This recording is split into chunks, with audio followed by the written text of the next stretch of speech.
Hi, everyone. I'm Maya, and today I'm going to tell you about something that was a little stressful, but also really exciting. I just found my first apartment. It took some time, and there were some ups and downs, but in the end, it worked out. So I want to share the whole experience with you. That's a big moment in life, Maya. Finding your own place, especially for the first time, is a huge step. It can feel a little scary, but also like a fresh start. So, when did you start looking? It all started about a month ago. I got a new job in a different city, and that meant I had to move. I couldn't stay with my parents anymore, and I didn't know anyone in the new city. So I started searching for apartments online. I looked at listings every evening after work. There were so many options, but also a lot of strange ones. Yeah, that sounds familiar. Some listings are just confusing or even fake. I remember once I saw an ad for a modern apartment, but when I clicked on the pictures, it was just one small room with a broken sink. Yes, I saw some like that too. One place had only two photos, one of a toilet and one of a blurry hallway. I thought, no way I'm calling that one. But I kept looking. I made a list of the apartments that looked real, had nice photos, and were close to the bus or train. I also made a budget. I knew how much I could spend, and I didn't want to go over it. That's really smart. It's easy to fall in love with a place that's too expensive. But rent, bills, groceries, it all adds up. So how did you organize your search? I used a notebook to write things down. For each apartment, I wrote the address, the rent, what's included, and what I liked or didn't like. For example, one apartment had a really good location and a balcony, but no washing machine. Another had everything I needed, but it was dark and had no windows in the kitchen. That's a great way to keep track of everything. I think most people just look and forget what they saw the day before. Exactly. After a few days, one apartment really stood out. It was in a quiet neighborhood, but close to a supermarket and a bus stop. It had one bedroom, a small kitchen, a living area, and even a tiny balcony. The photos showed big windows with a lot of light and a small desk near the window, perfect for working from home. Sounds great already. Did you go see it right away? Yes, I called the number in the ad and made an appointment. I went to see it the next day. I was nervous because I'd never gone to a viewing on my own before. But when I got there, the landlord was already waiting. He was very polite and explained everything in a calm way. That helps a lot. If the landlord is nice, that already makes you feel better about the place. Totally. The apartment looked just like the photos, clean, quiet, and full of light. The bathroom was small but modern, and the kitchen had just enough space for cooking. There was even a shelf above the sink where I imagined putting some little plants or spices. I love how you already imagined decorating it. That's a good sign. You were already picturing your life there. Yes, I really liked it, but I didn't say yes right away. I told him I needed a day to think. I went home, looked over my notes, and called my mom. She reminded me to check small things like water pressure, heating, and noise from the neighbors. Oh, yes. It's easy to forget those little things when you're excited. Exactly. So I made another short visit the next day to double check everything. I even turned on the tap and flushed the toilet just to be sure. Everything worked fine and the area was peaceful. I decided this was the one. So you said yes? Yes, I called the landlord and told him I wanted to rent the apartment. He sounded happy too. He sent me the rental contract by email and I read it carefully. I asked a few questions about deposits and who to call if something breaks. Once I felt sure, I signed it. Wow, Maya, that's a huge accomplishment. You were organized, careful, and honest about what you needed. That's not easy, especially if it's your first time. Thanks, Jake. I think the most important thing I learned is this. It's okay to take your time. Don't rush. Ask questions, make notes, and trust your feelings. If something feels wrong, it probably is. And if something feels right, go for it. I couldn't agree more. And now you're about to start a new chapter in your own place. That's really exciting. Yes, I'm moving in next weekend. I already bought some small things like towels, plates, and a cute lamp. I can't wait to decorate it and make it feel like home. You'll have to come back on the podcast and tell us how your first week goes. I'd love to. I'm sure there will be lots of funny stories. All right, Maya, so you found the apartment, signed the contract, and bought some things. Then came the big day, moving in. How did that go? Oh, wow. It was a long and busy day. I didn't realize how much stuff I had until I started packing. Even though I lived with my parents, I had so many clothes, books, and little things like candles, notebooks, and old mugs I didn't even remember. I started packing 2 days before the move, but honestly, I should have started earlier. Yeah, packing always takes longer than you think. Did you rent a van or ask for help? Luckily, my cousin has a van, and he offered to help me. My parents also helped carry boxes. We packed everything in the van early in the morning, and we drove to the new apartment. It was only about 40 minutes away, so not too far. But the building had no elevator, and I live on the 3rd floor. So we had to carry everything up the stairs. Oh no, that's a workout. Moving day becomes exercise day. Exactly. I think I climbed those stairs at least 20 times. But once we brought in the last box, I looked around and smiled. The apartment was empty, but it already felt special. We sat on the floor, ate sandwiches, and just looked at the space. It was quiet, and the light coming in through the windows felt really peaceful. That sounds like a beautiful moment. Even though it's tiring, there's something exciting about being in your own place for the first time. Yes, it felt like the start of a new chapter.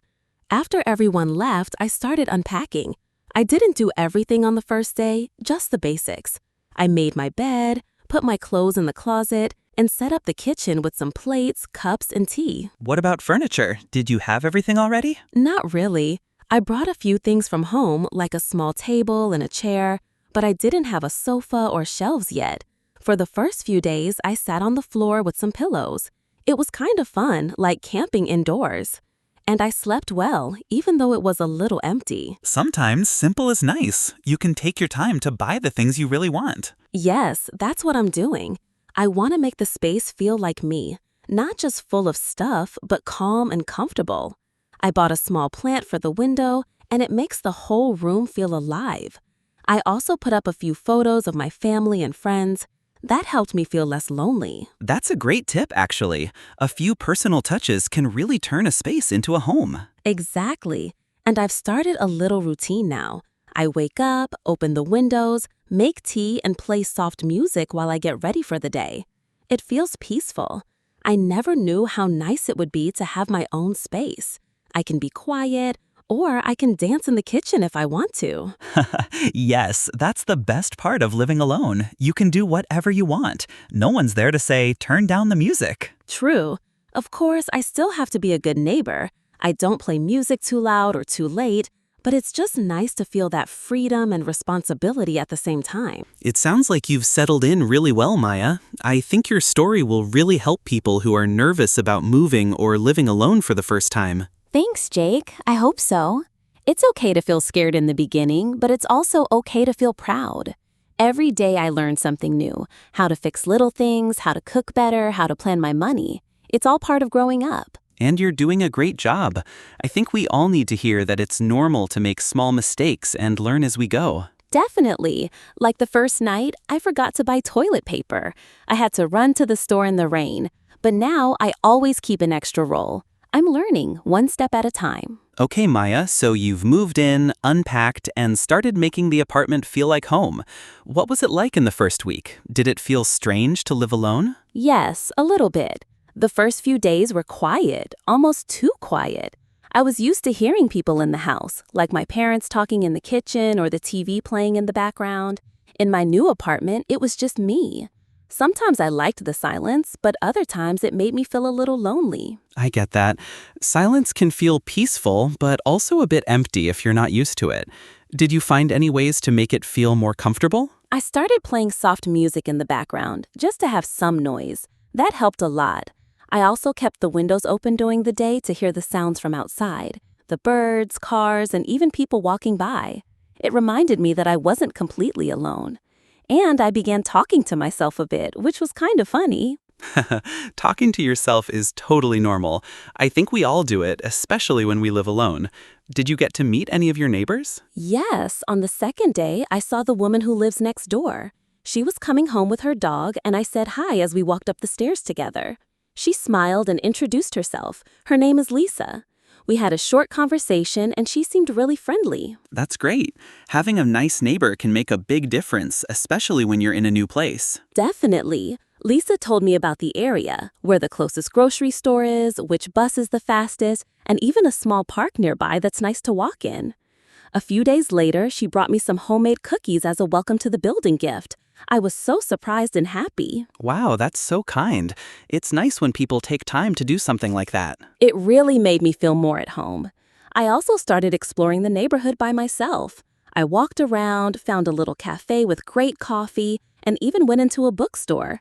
I didn't buy anything, but it felt good just to go out and see what's nearby. That's such a good way to get used to a new place. Just walking around, seeing things, and taking it slow. Exactly. I didn't have a big plan. I just said, okay, today I'll walk down this street and see what I find. One day I found a farmer's market. Another day I found a quiet bench under a tree.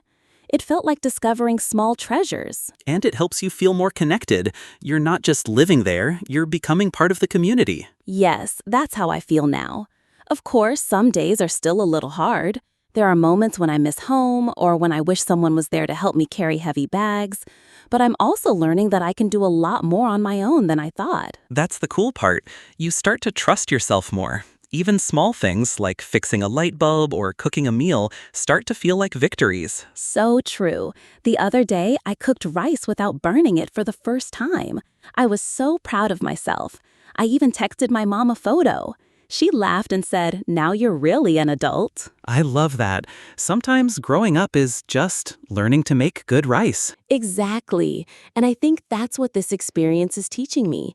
It's not about having everything perfect. It's about learning little by little and feeling stronger every day.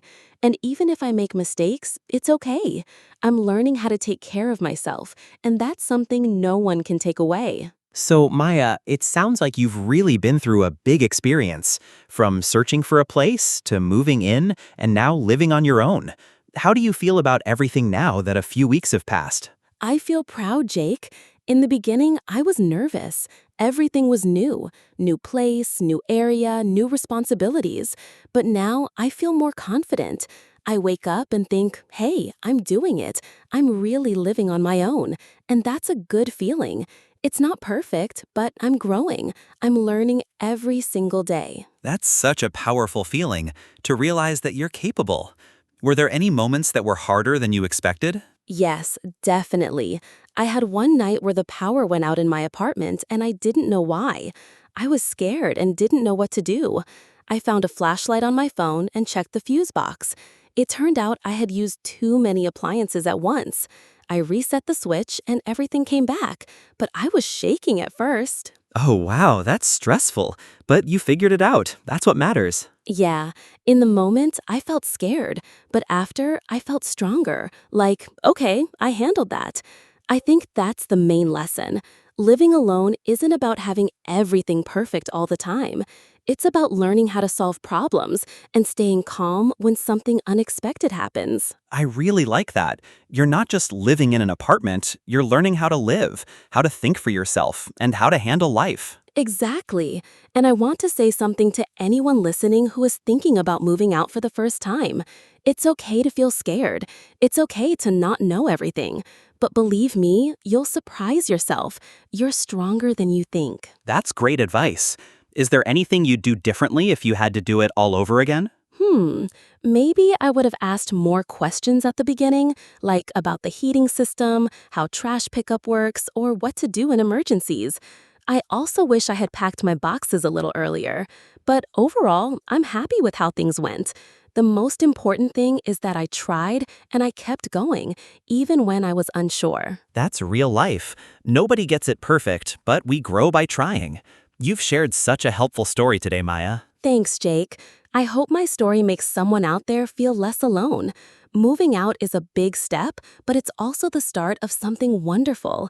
You discover so much about who you are and what you're capable of. That's beautiful, and that's actually a great place to wrap up today's episode. Thank you so much for sharing your story, Maya.